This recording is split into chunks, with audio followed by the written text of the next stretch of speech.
The lights on the massive space station blinked in patterns that looked like breathing. Trade Station Nexus 7 floated in the darkness between stars, a giant metal flower with arms reaching out in all directions. Ships came and went like busy. Insects carrying goods and people from one world to another inside the station. Beings from dozens of different planets worked together.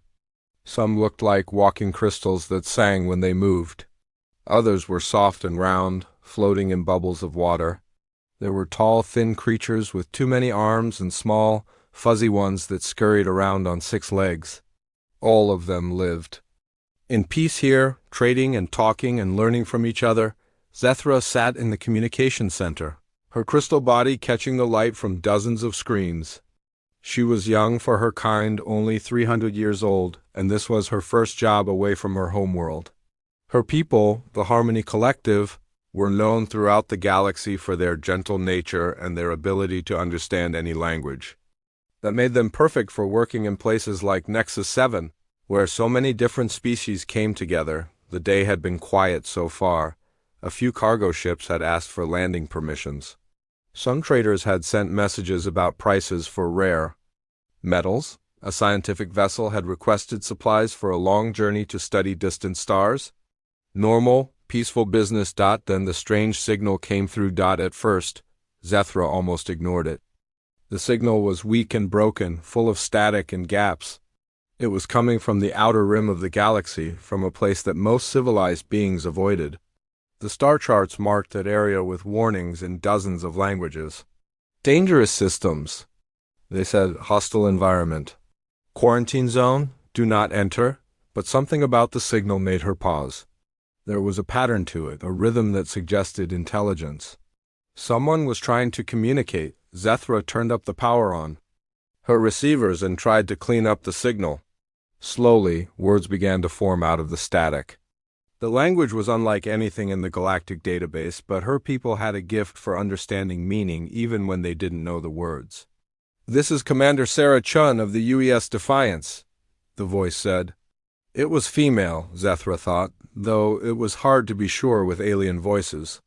"We are stranded and requesting immediate assistance. Any friendly vessels in range, please respond."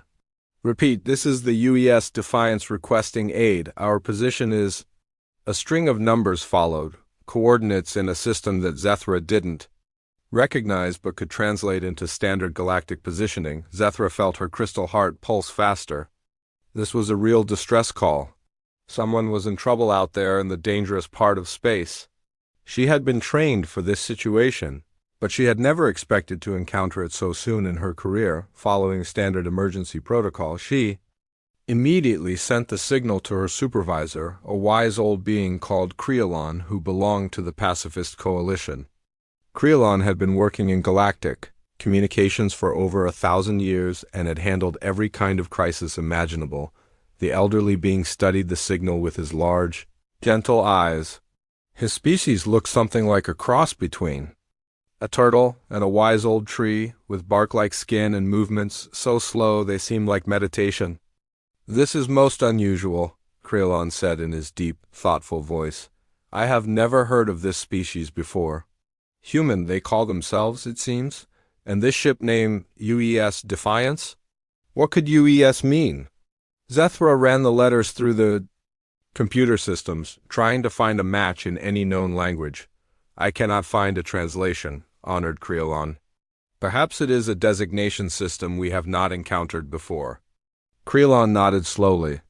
"The coordinates place them deep in the quarantine zone. No civilized species ventures there.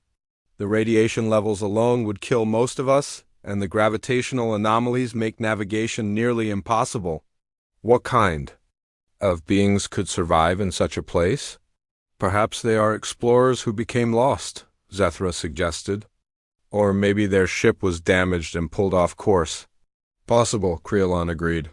"But I sense something different about this signal. The voice, the way she speaks, there is a strength there that I have not heard before." "Most beings in distress show fear or panic. This Commander Chun sounds ... controlled. Determined." Zethra listened to the signal again. Creolon was right. The voice was calm and clear, even though the speaker was supposedly stranded in one of the most dangerous parts of the galaxy. There was something almost military about the way she spoke, as if she were used to giving orders in difficult situations. "What should we do?" Zethra asked. Creelon was quiet for a long moment, his ancient mind working through the possibilities. "We follow protocol," he said finally. "All civilized beings have a duty to help those in distress, no matter how strange they might seem. Send the signal to all ships in the area. Alert the Galactic Rescue Coalition. And prepare a full communication package about our peaceful intentions." "Yes, honored Creelon." Zethra began working at her console, her crystal fingers dancing over the controls. She sent out a general broadcast to all vessels within range, explaining that a distress signal had been received and asking any ships capable of providing assistance to respond. The Galactic Rescue Coalition was contacted next. They were a group of volunteers from many different species who had dedicated their lives to helping beings in trouble. Their ships were fast and well-equipped for dangerous rescue missions. Finally, Zethra prepared a standard first contact package. If these humans were a new species, they would need to know that the galaxy was full of peaceful beings who meant them no harm. The package included basic information about galactic law, trade agreements, and most importantly, the Universal Declaration of Peace that almost every civilized species had signed. As she worked, Zethra found herself wondering about these mysterious humans. What did they look like? How had they managed to survive in the quarantine zone? Were there many of them, or was this Commander Chun part of a small exploration group? The signal continued to repeat every few minutes, always the same calm voice, asking for assistance. There was something about it that made Zethra feel both curious and slightly uneasy, though she couldn't explain why. "The broadcasts have been sent," she reported to Creelon. "Several rescue ships are already changing course to investigate. The fastest should reach the coordinates within 3 standard days." "Good," Creelon said. "Now we wait and hope that help arrives in time." But even as he spoke, Creelon felt a strange sensation in his ancient mind. In all his centuries of experience, he had learned to trust his instincts. And right now, those instincts were telling him that something was not quite right about this situation. The signal itself was puzzling. It was too clear, too controlled for a real emergency. And the location, why would anyone be exploring that particular area of space? There was nothing there but radiation, dangerous gravitational fields, and the remains of dead stars. Moreover, there was something about the voice that bothered him. Commander Chun spoke with an authority that suggested she was used to being obeyed without question. That kind of confidence usually came from beings who had significant military experience. But what kind of military force would venture into the quarantine zone? As the hours passed, more ships responded to the broadcast. The Rescue Coalition sent their fastest vessel, a sleek ship crewed by the Healing Wings, a species known for their medical expertise. Several trading vessels volunteered to help, along with a science ship that happened to be studying stellar phenomena in a nearby system. All of them began the dangerous journey toward the coordinates that Commander Chun had provided. None of them suspected that they were flying toward a meeting that would change the galaxy forever. On Nexus 7, life continued as normal. Traders bought and sold their goods. Diplomats held meetings about trade agreements and scientific cooperation. Children from different species played together in the station's parks, their various forms of laughter filling the air. But in the communication center, Zethra found herself listening to that repeated signal over and over again. Each time she heard it, she noticed something new. The slight accent in the way Commander Chun spoke. The efficiency of her words, as if she were used to communicating important information quickly. The complete absence of fear in her voice. "Honored Creelon," she said finally, "I have been thinking about this signal." "Yes, young one." "This Commander Chun, she does not sound like any explorer I have ever heard. She sounds like a warrior." Creelon turned his ancient eyes toward her. "That is a troubling thought. But remember, some species are naturally more aggressive in their communication patterns. It may mean nothing, but what if it means everything? Zethra asked. What if these humans are not peaceful explorers at all? Krelon considered this carefully. Even if that were true, we have done the right thing. The law is clear, all beings in distress must be helped, regardless of their nature. We cannot simply leave someone to die because we fear what they might be. Zethra nodded, but she could not shake her growing unease. Somewhere deep in her crystal being, she felt that they had just set something in motion that could not be stopped. The signal continued to repeat, calm and patient, like a hunter waiting for prey to approach.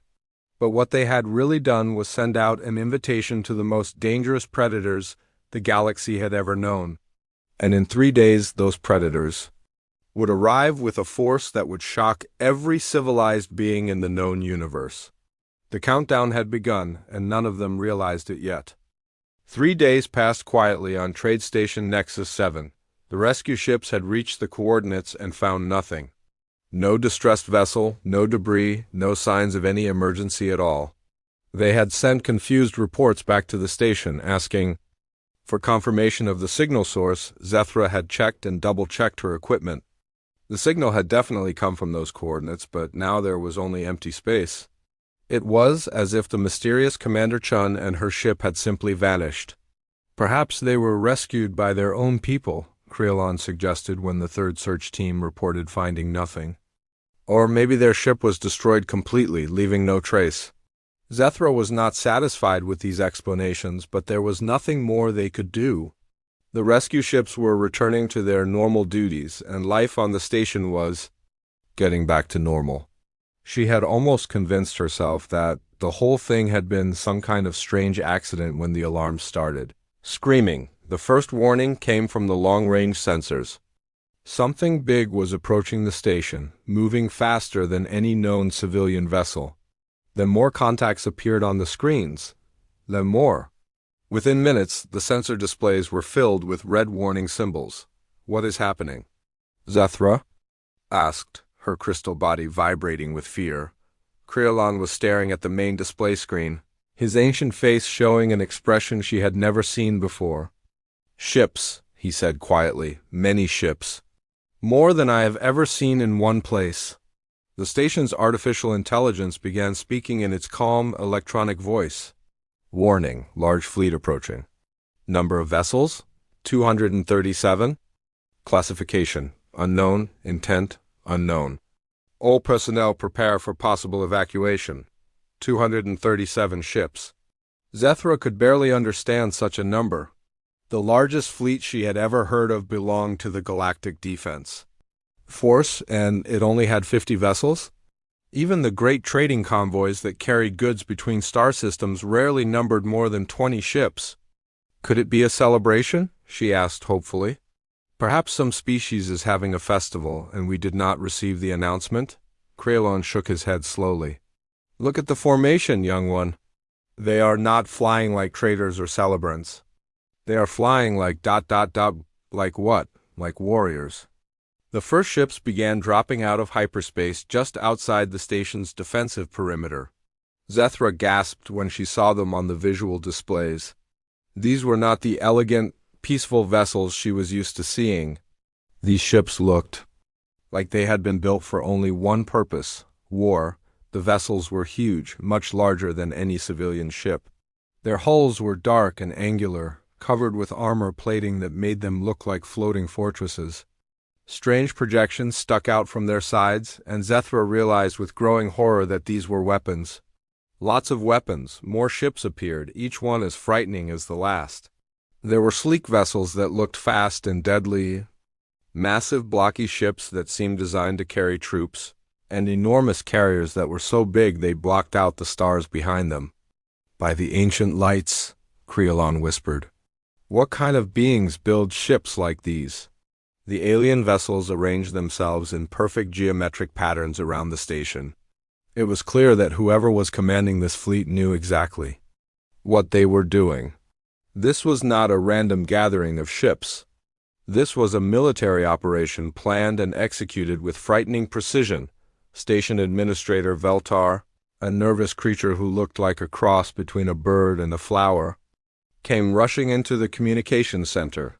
His colorful feathers were standing up in all directions, a sure sign of extreme stress. "What is the situation?" he demanded in his high, squeaky voice. "The entire station is in panic." "My people are asking if we should evacuate?" Creelon gestured to the display screens. "We are surrounded, Administrator." 237. Warships of unknown origin have taken position around the station. They have not responded to any of our communications attempts. Veltar stared at the screens in disbelief. Warships?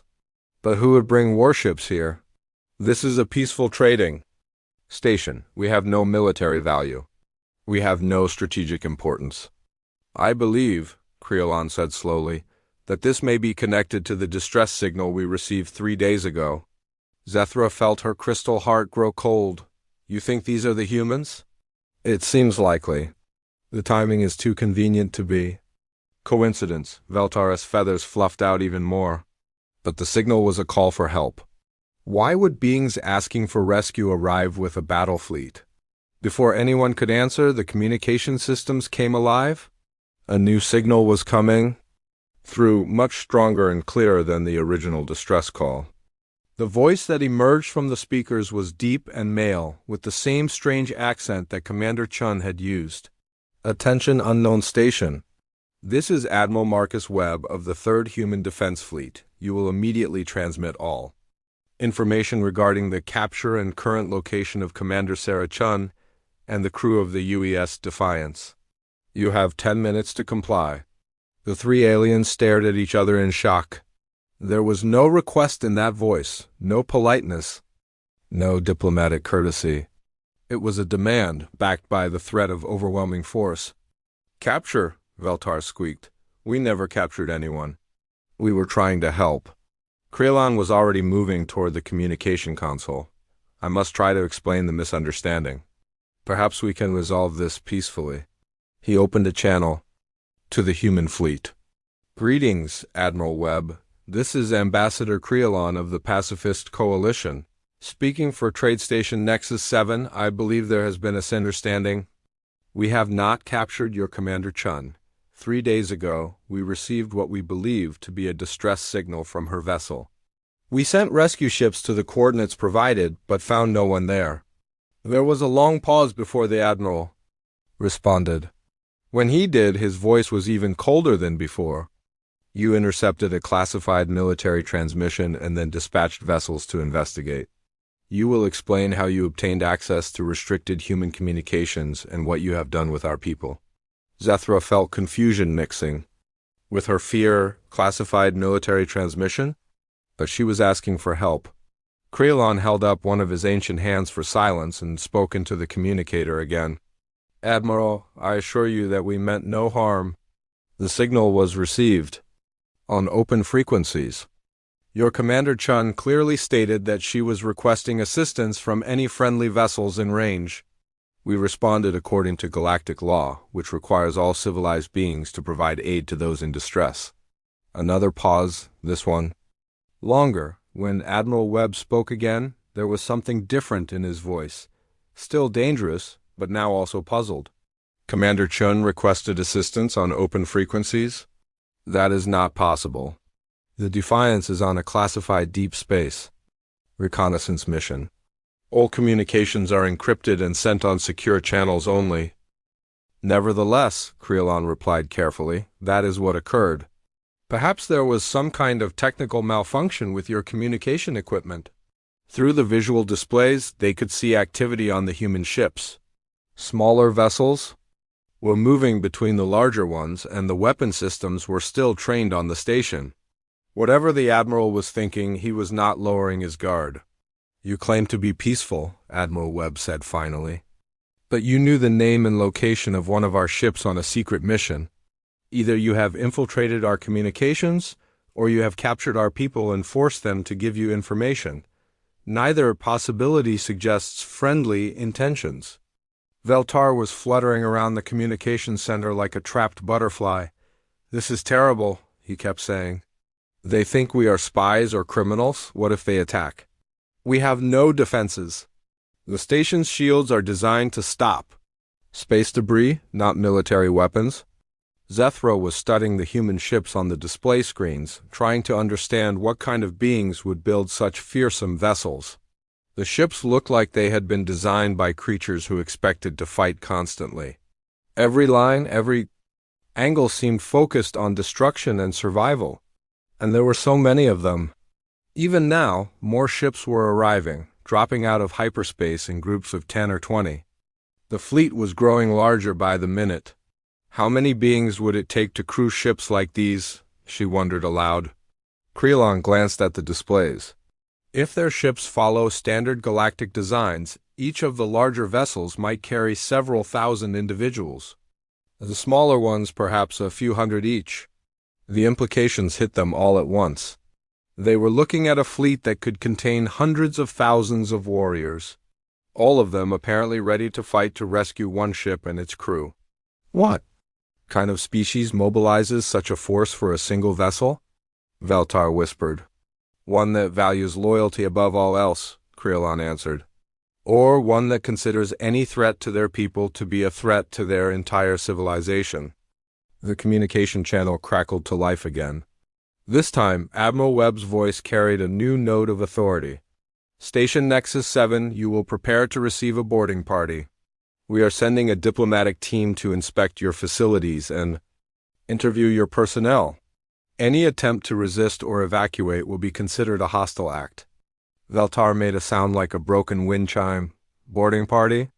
They want to board the station, but we have civilians here. Families, children from dozens of different species. How many are coming? Krelon asked into the communicator. 50.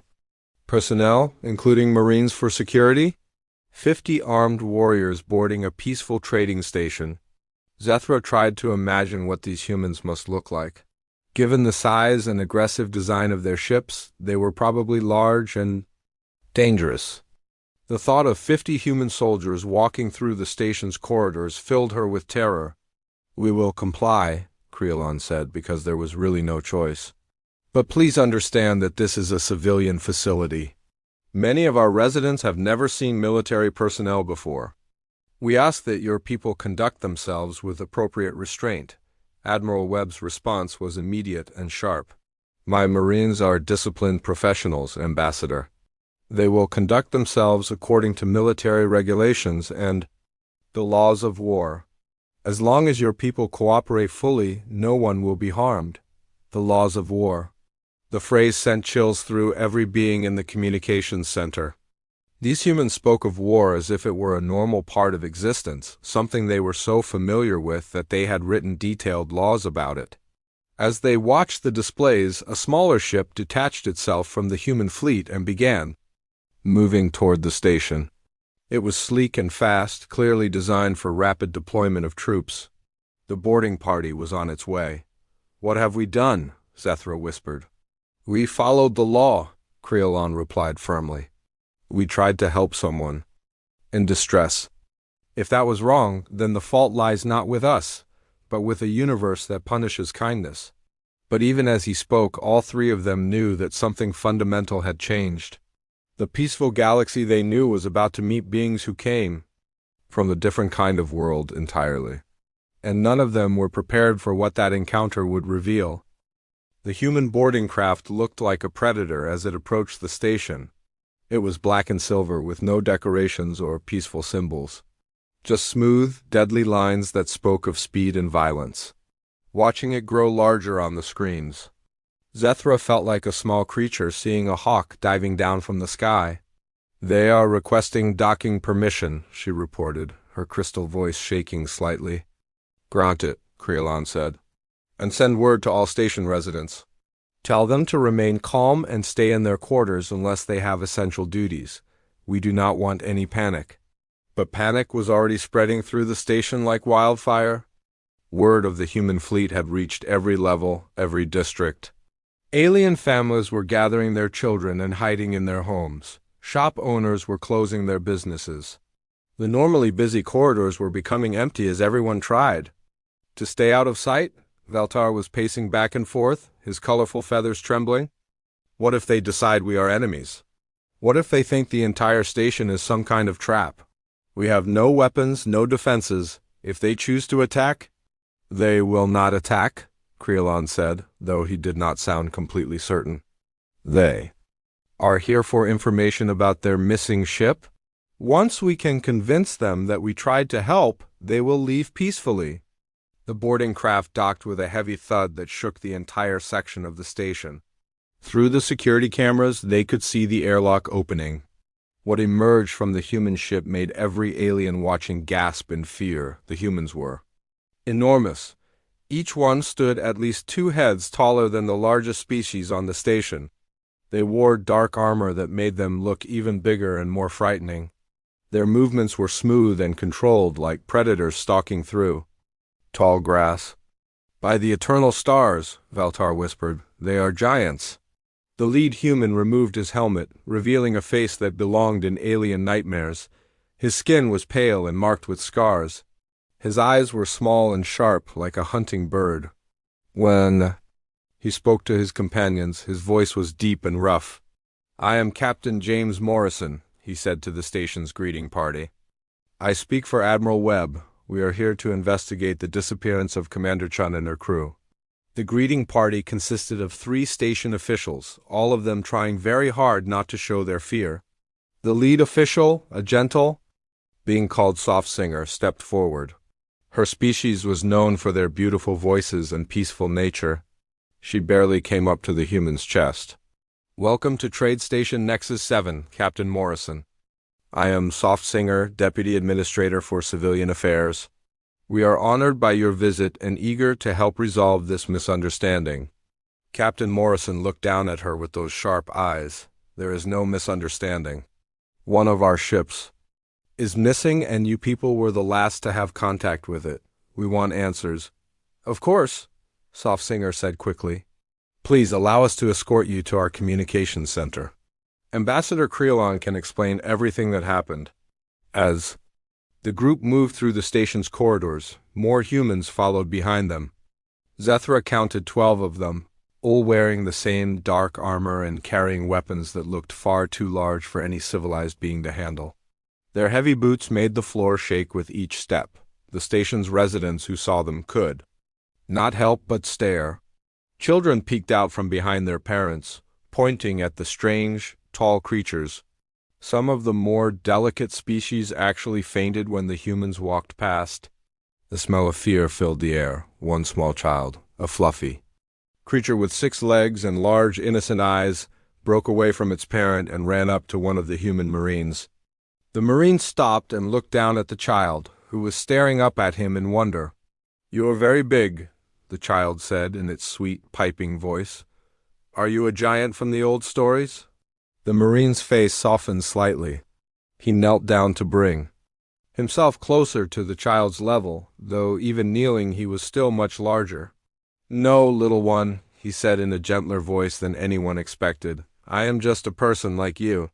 My name is Sergeant Rodriguez. Rodriguez? The child repeated, having trouble with the strange human sounds. Are you here to hurt anyone? The sergeant shook his head. Not if I can help it. We are just looking for our friends who got lost. Before anyone could say more, the child's parent rushed over and scooped up their offspring, apologizing repeatedly. To the human. Sergeant Rodriguez stood up slowly, and Zethra noticed that he looked almost sad as the family hurried away. When they reached the communications center, Captain Morrison and 4 of his Marines entered. The rest stayed outside to guard the corridors. The small room suddenly felt very crowded with the large humans inside. Creelon stood to greet them, his ancient dignity intact despite the circumstances. Captain Morrison, I am Ambassador Creelon. I have been hoping to speak with your people and resolve this situation. The human captain studied the old alien carefully. You are the one who spoke with Admiral Webb? I am. Please, let me explain what truly happened. Creelon gestured to the communication equipment. 3 days ago, we received a signal from your Commander Chun. She said she was stranded and requesting assistance. We sent rescue ships to help her, but they found nothing at the coordinates she provided. Show me the signal, Captain Morrison demanded. Zethra played back the original transmission. Commander Chin's voice filled the room, calm and clear as she asked for help. The humans listened carefully, and she could see surprise on their faces. "That is definitely Commander Chun," one of the Marines said quietly. Captain Morrison frowned. "But the Defiance is not in distress. She is on a routine survey mission in the Outer Rim. All her reports have been normal." "Perhaps there was some kind of technical problem," Krelon suggested. "Your communication equipment might have malfunctioned and sent the wrong message." "Our equipment does not malfunction," the captain said firmly. "Human technology is built to work perfectly, even in the worst conditions." Zethra found courage to speak up. "Captain Morrison, may I ask a question?" The human turned those sharp eyes toward her, and she felt like he was looking directly into her crystal soul. "What?" The voice in the transmission, Commander Chun, she sounded very calm for someone who was supposed to be in trouble. "Is that normal for your people?" Captain Morrison's expression changed slightly. Commander Chun is a veteran officer. She has been in combat many times. She would remain calm even in the worst emergency. He paused, thinking. But you are right. If she was really stranded in hostile space, there should have been more urgency in her voice. "Combat?" Veltar squeaked from the corner where he had been trying to hide. "Your people fight wars?" The question seemed to surprise the humans. Captain Morrison looked around the room at the assembled aliens, and something in his expression suggested he was seeing them differently now. "You do not have wars?" he asked. "We have not had a major conflict in over 3,000 years, Krelon replied. "The Galactic Peace Accords ended all warfare between civilized species. We settle our differences through negotiation and trade." The humans exchanged glances. One of the Marines spoke up. "Captain, they do not even have weapons on this station. I checked the security scans. The strongest thing they have is construction tools." "No weapons?" Captain Morrison asked, as if the concept was impossible to understand. "How do you defend?" "Yourselves? From what?" Softsinger asked innocently. "From attack, from pirates. From hostile species that want to take what you have." The aliens looked at each other in confusion. "There are no pirates in civilized space," Krelon explained. "And there are no hostile species. Old beings who travel between the stars have agreed to live in peace." Captain Morrison stared at them for a long moment. "All beings?" "Every species." "In the galaxy?" "Every species we have encountered," Krelon confirmed. "Over 400 different civilizations, all living together in harmony." "That is impossible," one of the Marines muttered. "There's always someone who wants to fight. Always someone who thinks they can take what others have built." Zethra felt a chill run through her crystal body. "Captain Morrison, where do your people come from? What kind of world teaches its children about war and weapons?" The human captain was quiet for a moment, studying the peaceful aliens around. When he spoke, his voice was different. Not threatening anymore, but filled with something that might have been sadness. "We come from a world called Earth," he said slowly. "And yes, it taught us about war. It taught us that the universe is a dangerous place where only the strong survive, where peace is something you have to fight for and keep fighting for every single day." "But surely your world has found peace now?" Softsinger asked hopefully. Captain Morrison almost smiled, but it was not a happy expression.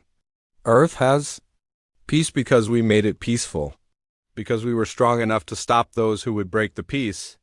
But the universe is much larger than one world, and we have learned that there are always new threats waiting in the darkness." He activated a small device on his wrist and spoke into it. "Admiral Webb, this is Captain Morrison. Sir, I think we need to have a much longer conversation with these people. And Sir ... I do not think they are enemies." Admiral Webb's voice crackled through the device. "Explain, Captain." "Sir, they do not have weapons, any weapons. Their entire civilization appears to be built around the idea that all intelligent species are naturally peaceful. They genuinely believed they were helping Commander Chun." There was a long pause before the Admiral responded. "That seems unlikely, Captain. Every species develops weapons. It is a natural part of evolution. Not these species, sir. I am looking at beings who have never seen a gun, never fought a war, never had to defend their homes from attack. They do not even understand the concept of military force. Another pause, longer this time. Captain Morrison, Admiral Webb said finally, are you telling me that we have just threatened a space station full of pacifists with the entire Third Fleet? Yes, sir, that appears to be exactly what we have done. The silence that followed was broken only by Veltar's nervous humming. The humans and aliens stared at each other across a gap that seemed wider than the space between stars. Two completely different ways of thinking about life and survival, meeting for the first time. Captain, Krelon said quietly, what happens now? Captain Morrison looked around the room again, taking in the frightened but hopeful faces of the station's residents. Now, he said, we try to figure out how to explain to the galaxy that there are beings out here who have never forgotten how to fight. Admiral Marcus Webb had commanded warships for 30 years, but he had never found himself in a situation quite like this one. He stood in the main conference room of Trade Station Nexus 7, surrounded by the most unusual gathering he had ever seen. The room itself was beautiful in a way that human ships could never be. The walls were made of some kind of living crystal that gave off a soft, warm light. The furniture seemed to grow from the floor like strange plants, perfectly shaped, for the many different types of beings that used them. Everything was designed for peace and comfort, not for war. Around the large circular table sat representatives from a dozen different alien species. There was Krelon, the ancient tree-like being who spoke with such quiet wisdom. Veltar, the nervous bird creature who kept fluffing his feathers whenever a human moved. Soft Singer, whose voice really did sound like music when she spoke. And many others, all of them staring at Admiral Webb with a mixture of fear and curiosity. On the human side of the table sat Captain Morrison and 5 other officers. Even sitting down, they towered over most of the aliens. Their dark uniforms and serious faces made them look like shadows in the bright, cheerful room. Let me make sure I understand this correctly, Admiral Webb said, his deep voice filling the room. You are telling me that there has been no war in this galaxy for 3,000 years? That is correct, Krelon replied. The last major conflict was the Trade Route War, which ended when all species agreed to share resources and settle disputes through negotiation. And before that, there were several smaller conflicts over the previous millennium. But nothing like the great wars of ancient times when entire worlds were destroyed by fighting. Admiral Webb leaned back in his chair, which creaked under his weight. On my world, we call 3,000 years of peace impossible. Someone always wants what someone else has. Someone always thinks they can take it by force. A small, fuzzy creature called Whispersoft spoke up in a voice so quiet everyone had to lean forward to hear. But why would anyone want to take by force when trading is so much easier? When you trade, both sides get what they need. When you fight, everyone loses something. Because fighting can be quicker, Captain Morrison explained. If I want your food and you will not trade it to me, I might decide to just take it from you. But then I would not trade with you again, Whispersoft said, confused. And neither would anyone else. You would be banned from all trading stations. How would you get the things you need? The humans looked at each other. On Earth, being banned from trading was inconvenient.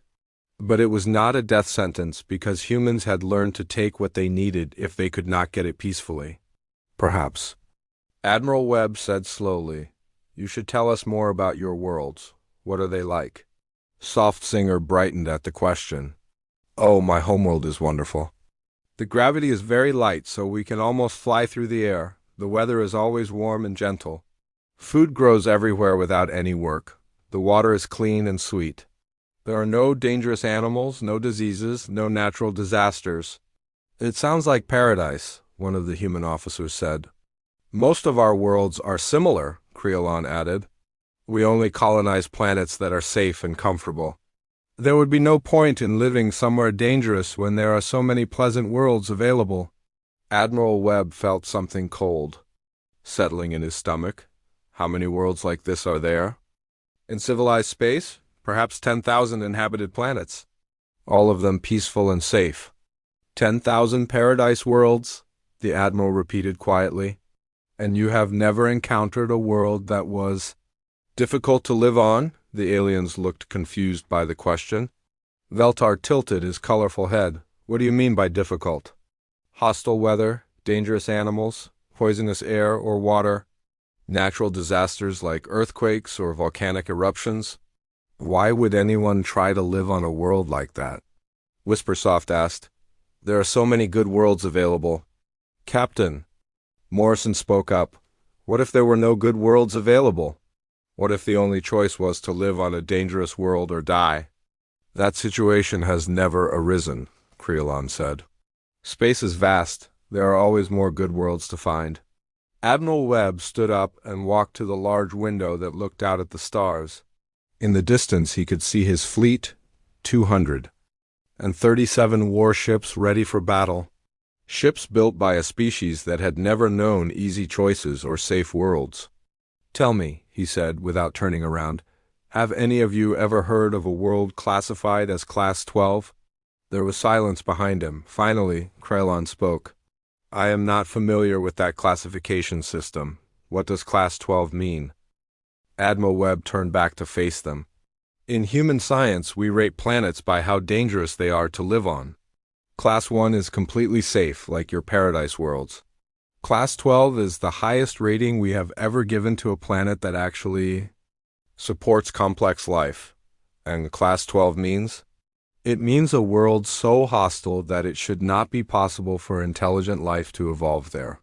A world where everything is trying to kill you every single day, from the moment you are born until the moment you die. The aliens stared at him in horror.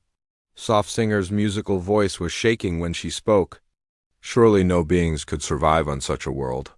One species did, Admiral Webb said quietly. We call ourselves humans. And we call our homeworld Earth. The room erupted in shocked whispers and gasps. Several of the smaller aliens actually fell off their chairs. Veltar made a sound like a broken flute. You come from a Class 12 world? Creelon asked, his ancient voice filled with disbelief. Born and raised? Captain Morrison said with something that might have been pride. Earth tried to kill us in every way possible. Ice ages that froze most of the planet for thousands of years, volcanic eruptions that blocked out the sun, asteroid impacts that destroyed most life, earthquakes, tsunamis, hurricanes, droughts, plagues, and predators that made hunting us their specialty. How did you survive? Whispersoft asked. In amazement, we learned to fight back, Admiral Webb said. We learned to hunt the predators that hunted us. We learned to predict the weather and build shelters that could survive the storms. We learned to grow food even when the ground was frozen or flooded. We learned that the only way to survive was to be tougher, smarter, and more determined than everything that was trying to kill us. One of the aliens, a creature that looked like a living flower, raised a delicate petal. But surely, once you developed technology, you left that terrible world and found safer places to live. The humans exchanged glances. Captain Morrison answered. We did spread to other worlds, but we never forgot the lessons Earth taught us. And we discovered that the universe outside Earth was not much safer. What do you mean? Creelon asked. We found worlds where the radiation would cook you in minutes. Worlds where the gravity would crush your bones. Worlds where the atmosphere was pure poison. Worlds where the temperature would freeze you solid or burn you to ash. We found space itself trying to kill us with cosmic rays, solar flares, and asteroid storms. Admiral Webb sat back down, his chair creaking again. But the worst thing we found was not dangerous worlds or hostile space. The worst thing we found was other species that had learned the same lessons we had. Species that saw resources and decided to take them by force. Species that looked at peaceful beings and saw easy prey. The aliens were staring at him with expressions of pure terror. The idea that such beings might exist had never occurred. To them, you have fought other species? Veltar whispered. Many times, the Admiral confirmed. Some wanted our worlds. Some wanted our technology. Some just wanted to prove they were stronger than us. All of them learned that humans do not give up easily. Did you? Did you win these fights? Soft Singer asked, though she looked like she did not want to hear the answer. We are still here, Captain Morrison said simply. They are not. The room fell silent except for the soft humming of the station's life support systems. The aliens. We're trying to process the idea that the galaxy contained beings capable of wiping out entire species in warfare. Finally, Whispersoft asked the question they were all thinking. If you are so dangerous, why have you not conquered our worlds? Why have you not taken our resources by force? Admiral Webb considered the question carefully. Because conquest is not our goal, survival is our goal. We fight when we have to, not because we want to. Your species pose no threat to us, so we have no reason to fight you. But your fleet, Creelon said, 237 warships, that is enough to conquer this entire sector of space. That fleet, Admiral Webb said, came here because we thought one of our people was in danger. We thought you had captured or harmed Commander Chun. When we believed our own were threatened, we responded with everything we had. The aliens looked at each other in amazement. These humans had mobilized a massive war fleet to rescue a single ship and its crew. The level of loyalty and determination that represented was beyond their understanding. What happens now? Creelon asked. Now that you know we are not your enemies? Admiral Webb stood up again and looked out at his fleet. Now we try to figure out how two completely different ways of life can exist in the same galaxy. You have built a civilization based on peace and cooperation. We have built a civilization based on strength and survival. Somehow, we need to find a way to coexist. Is that possible? Soft Singer asked hopefully. The Admiral turned back to them, and for the first time since boarding the station, he almost smiled. 3 days ago, I would have said no. Peaceful. Species and warrior species cannot share the same space. One always destroys the other. And now? Now, I have met beings who responded to a distress call from complete strangers by sending rescue ships into dangerous space. Beings who have never even considered using violence to solve their problems. Beings who built a paradise among the stars and invited everyone to share it. He paused, looking around the room at the assembled aliens. Perhaps there is something humans can learn from that kind of thinking. And perhaps there is something you can learn from us about surviving in a universe that is not always as peaceful as your corner of it. Captain Morrison spoke up. Admiral, what about Commander Chun? We still do not know why her ship sent that transmission. Admiral Webb nodded.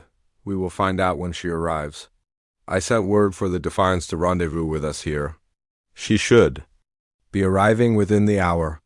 The aliens looked at each other nervously. Soon they would meet the human who had started this entire crisis. The woman whose simple transmission had brought a war fleet down upon their peaceful station. None of them could imagine what would happen when she learned what her request for help had caused. The used Defiance dropped out of hyperspace with the grace of a hunting shark. Unlike the massive warships of Admiral Webb's fleet, Commander Chun's vessel was built for speed and stealth. It was sleek and dark, designed to slip through space. Unseen and unheard, on Trade Station Nexus 7, every being with access to a viewing screen watched as the ship approached. The aliens had spent the last hour learning about human civilization, and each new piece of information had been more frightening than the last. Now they were about to meet the woman who had accidentally started this entire crisis. There she is, Admiral Webb said, watching the Defiance maneuver toward the station. Commander Sarah Chun, one of our best deep space reconnaissance officers.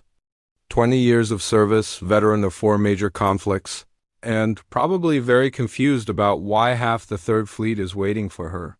Zethra pressed herself against the observation window, her crystal body reflecting the light from the approaching ship. She has been alone out there in the dangerous parts of space? Not alone, Captain Morrison corrected. She has a crew of 40 specialists. But yes, they have been exploring systems that most beings would consider too dangerous to enter. 4. How long? This mission? 6 months. Her longest mission was almost 2 years in completely unexplored space. The aliens stared at him in amazement. The idea of spending 2 years in unknown, hostile space was beyond their comprehension. On their worlds, even a day away from civilization was considered an adventure. The Defiance docked smoothly with the station.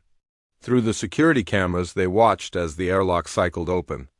Commander Sarah Chun stepped through, and immediately the difference between her and the heavily armed Marines became apparent. She was smaller than the other humans, though still tall by alien standards. Her uniform was clean and simple, without the armor and weapons that made the fleet Marines look so intimidating. Her face was calm and intelligent, with the kind of quiet confidence that came from years of making difficult decisions in dangerous places. Behind her came 6 members of her crew, all of them looking around the station with curiosity rather than suspicion. They seemed genuinely interested in the alien architecture and the peaceful atmosphere. "Admiral Webb," Commander Chun said as she entered the conference room. "I received your message, but I have to admit I am confused. My mission report shows everything proceeding normally. Why has the entire Third Fleet been mobilized?" Admiral Webb gestured to the assembled aliens. "Commander, meet the beings who intercepted your distress call 3 days ago." Commander Chun looked around the room with surprise. "My what? Admiral, I have not sent any distress calls. The Defiance is operating perfectly, and we are ahead of schedule on our survey mission." Zethra activated the communication system and played back the transmission that had started everything. Commander Sheen's own voice filled the room, asking for assistance from any friendly vessels in range. The human commander listened with growing confusion. When the playback finished, she shook her head. "That is definitely my voice, but I never sent that message. We were conducting a routine survey of the Kepler 442 system 3 days ago. All our communications were on secure frequencies to Fleet Command." One of her crew members, a young man with the kind of technical knowledge written all over his face, stepped forward. "Commander, if I may? I think I know what happened." "Go ahead, Lieutenant Park." 3 days ago, we had a minor malfunction in the communication array. Remember, I was running diagnostics and had to switch to backup systems for about an hour. Commander Chun nodded. "I remember. You said it was nothing serious." "It was not serious, but it was unusual. The primary transmitter started broadcasting on civilian frequencies instead of military ones. I think what happened is that your routine position report got sent out on an open channel instead of our encrypted link to Fleet Command." The room fell silent as everyone processed this information. Admiral Webb was the first to speak. "So there was no distress call, no capture, no threat to our people. Just a technical malfunction that broadcast a routine message to the wrong receivers." "That appears to be correct, sir," Lieutenant Park said, looking embarrassed. "The message these beings received was Commander Chun's standard check-in report. When she said requesting assistance, she was asking Fleet Command for updated navigation data, not requesting rescue." Veltar made a sound like a deflating balloon. "All of this happened because of broken communication equipment?" "Apparently," Commander Chun said, looking around at the massive fleet visible through the windows. "Admiral, exactly how many ships did you bring?" 237 combat vessels, 16,000 Marines, and enough firepower to level a small planet," Admiral Webb replied dryly. Commander Chun stared at him. "To rescue one survey ship? To rescue you, Commander? When we thought someone had captured or threatened one of our people, we responded with everything available." The aliens watched this exchange with fascination. The human military commander had deployed a massive war fleet to save a single ship and its crew of 40. The level of loyalty and mutual protection this represented was unlike anything they had ever seen. Soft Singer spoke up in her musical voice.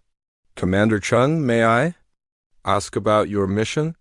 You have been alone in unexplored space for 6 months?" "Not alone," Commander Chun replied. "I have my crew, and we stay in regular contact with Fleet Command. But yes, we have been mapping systems in the outer rim that no one has ever visited before. Is it not frightening?" Whispersoft asked. "To go to places where no one has ever been, where you do not know what dangers might be waiting?" Commander Chun considered the question seriously. Sometimes, yes.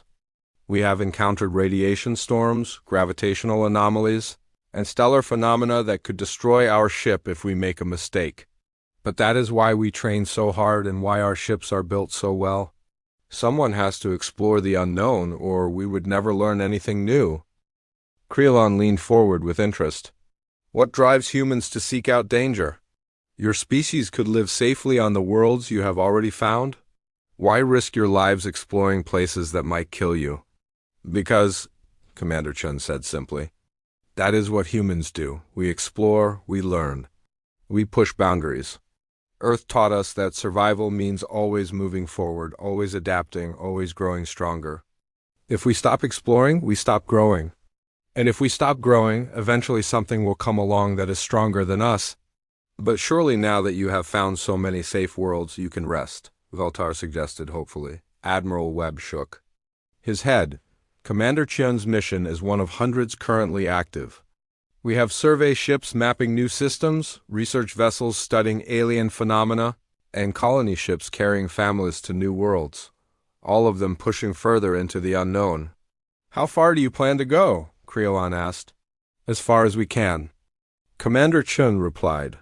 Until we have seen every star, mapped every world, and understand every mystery the universe has to offer. The aliens looked at each other in amazement. This human drive to constantly explore and expand was completely foreign to their way of thinking. They were content with their 10,000 paradise worlds. The idea of always pushing further, always seeking new challenges, was both inspiring and terrifying.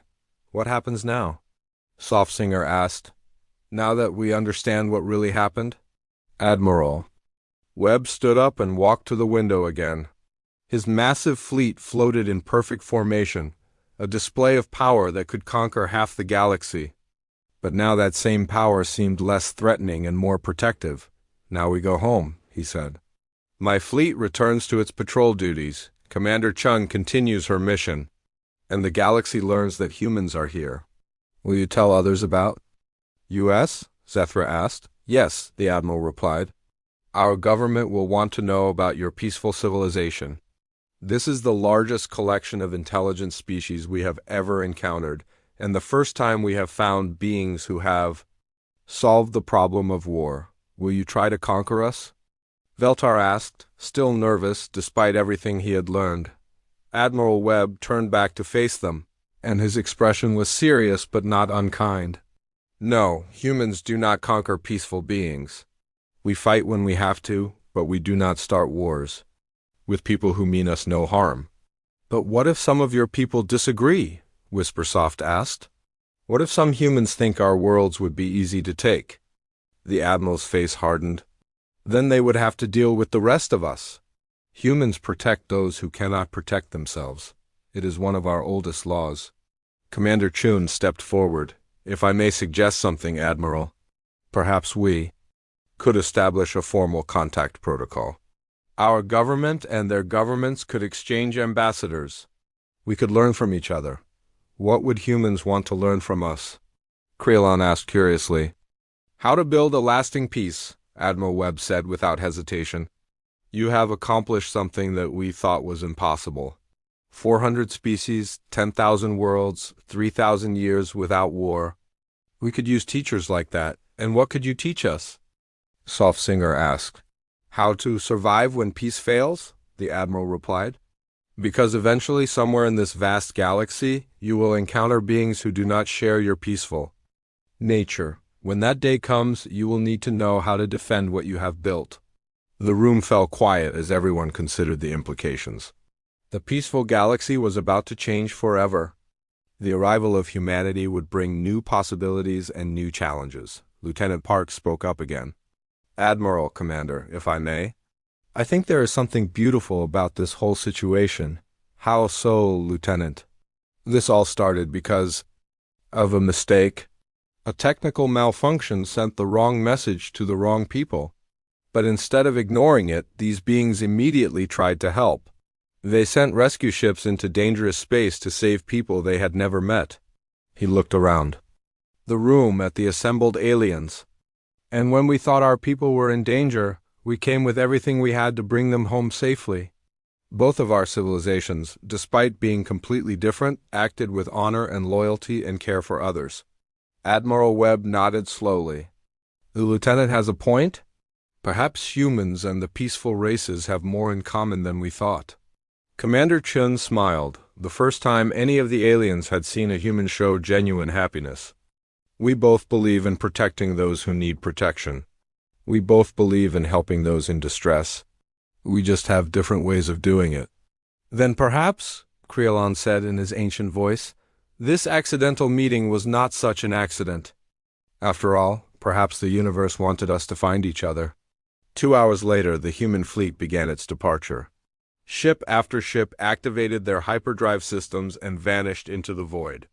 The aliens of Trade Station Nexus 7 watched them go with a mixture of relief and sadness. Admiral Webb's flagship was the last to leave. Before it departed, he sent one final message to the station. His voice echoed through every corridor and every room. To the beings of Trade Station Nexus 7 and all the peaceful worlds beyond. You have shown us that the galaxy is larger and more wonderful than we ever imagined. You have taught us that there are still places where kindness exists without the need for strength to protect it. We will remember this lesson, and we will share it with our people. And if the day ever comes when your peace is threatened, remember that you have friends among the stars who have not forgotten how to fight. The message ended, and the Admiral's ship vanished into hyperspace. Zethra stood at the observation window, watching the empty space where the massive fleet had been. Do you think we will see them again? She asked. Creolon placed one of his ancient hands on her crystal shoulder. I think, young one, that this is only the beginning. The galaxy has just become a much larger and more interesting place. In the distance, stars sparkled like diamonds against the black of space. And somewhere among those stars, human ships continued their endless journey, exploring, learning, and carrying with them the memory of a peaceful station where different civilizations had learned to understand each other. The universe would never be quite the same again.